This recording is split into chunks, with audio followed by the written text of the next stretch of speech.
Hello again and welcome to my creative endeavors. This channel I created to showcase my creative process and basically my attempts at creating some cool stuff. That's a lot of creating in a sentence. So, I've been doing these real Pokemon over at Instagram, and this wheezing I'll be showing you today is one of those. I did several of them until now, but this was the first one I actually recorded a time-lapse, so when I eventually do videos about these past ones, they will not be as comprehensive, and instead will be more like the first video I did on this channel. Okay, and with that out of the way, let's move on with the video. The first thing I did was to pick a background so I could get a general idea in my mind of where I wanted everything to fit in the end. I like to do this, but this is not an advice for you, it's just something I like to do. It's like building a house. First you lay the foundations and you go up from there. Not to say I never change the background along the way, cause sometimes I do. Everything is replaceable until the very end. Something else I like to do that is specific to these Pokemon realistification shenanigans is to have the subject behind what I do and above everything else, but with like 50% opacity. This is a technique I use so I can see more clearly where everything fits, and it allows me to be more precise when I have to do masks and stuff like that. I also reduce the opacity on the background so it doesn't distract me too much. Okay, after the setup process, I went on a search to find some kind of texture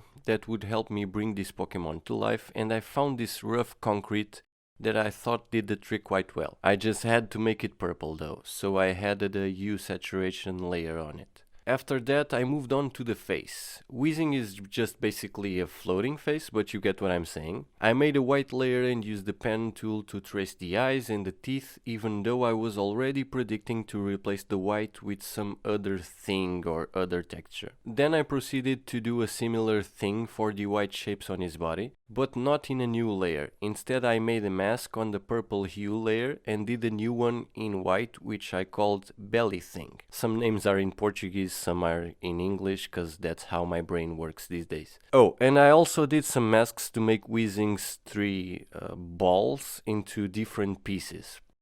And I'm speeding this up because this is the real speed I was doing this part.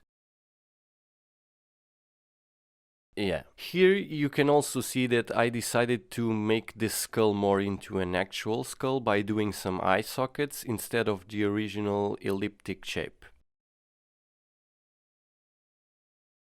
And this is what I had at this point.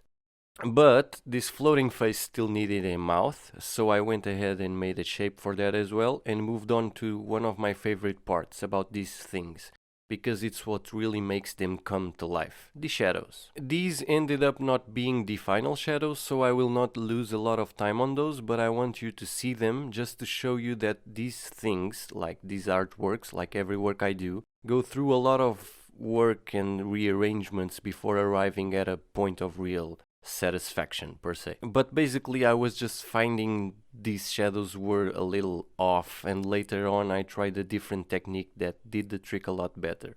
Other thing I did, I think it's very important to mention, was to use the shapes I had created for the eyes and other elements to do masks or holes in his body. I did this to help me do better shadows that would hopefully help me to better represent Wheezing as an hollow thing. Then I grabbed a random bone texture I downloaded when I did the Cubone, cause I thought it would be perfect for his teeth. And after a bit of warping and some shadows, my thoughts were basically confirmed. Now, for the eyes. I decided to stay away from the original because I wanted to give him a dark, shady vibe that a white cartoony eye just doesn't have, so I grabbed some flames and made them green. And I chose green specifically because I was already thinking on making him putrid and radioactive, and green was definitely the way to go. So I turned the eye sockets and the rest of the insides green as well. And as I said before, there was a turning point when I decided I wanted to change up the shadows. My problem with them was that I thought they were not doing a good job separating the eyebrows and the lips from the body of the subject. So, just as an attempt, I tried to make the brows and the lip a separate shape on the little ball, just to see if this was worth it.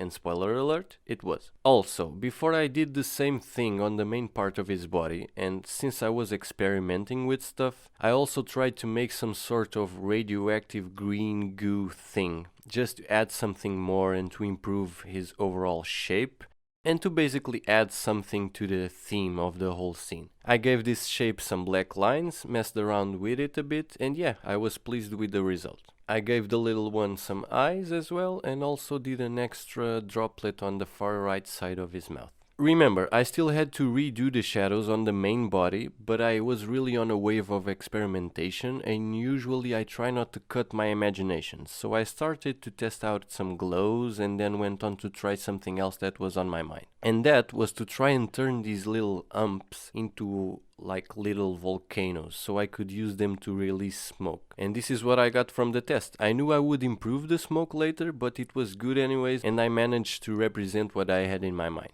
And then back to the pen tool to try and replicate the same effects on the big one. Cut some shapes here, adding some exposure layers to create some depth and to kinda raise the skin.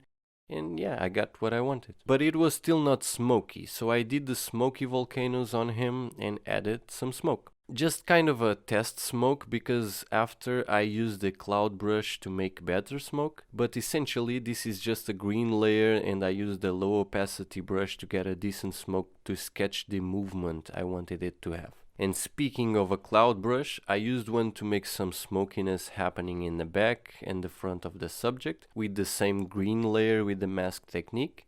And I gave the lights some flares to make them pop and to kinda justify the fact that I have such a bright scene on a sewer. And because the area had multiple light sources like the smoke, the water that's radioactive, and the lights that are yellow/orange, I had to make some glows, like the green one here. This is basically just a green adjustment layer, and I made it so it would only show on the bright parts of him. I gave the water some green glow and a deeper green color to amp up the radioactive vibe, and used the same adjustment layer technique to give Wheezing a yellow glow from another light source that we can't see because it's out of the frame. But I did some more glow so we can at least know that some light is coming from the front. Then I basically did what I said earlier, some improvements like better smoke with a cloud brush, with low opacity and a low flow, and I got this. Compressed it and tried the camera raw filter, but this was not the final one. Remember, everything is replaceable until the very end. I think I didn't get the color I wanted, so I redid some things, more smoke here, less there, some glow on the eyes, perfected some details, and then tried the camera raw filter again. And you can see here the difference for yourself. Which one do you like the most? Let me know in the comments below. And yeah, people, if you watched until this point, thank you a lot. I hope you've enjoyed this, and I'll definitely try to make some more cool stuff and show it here. Subscribe for more creative content, and I see you in the next video.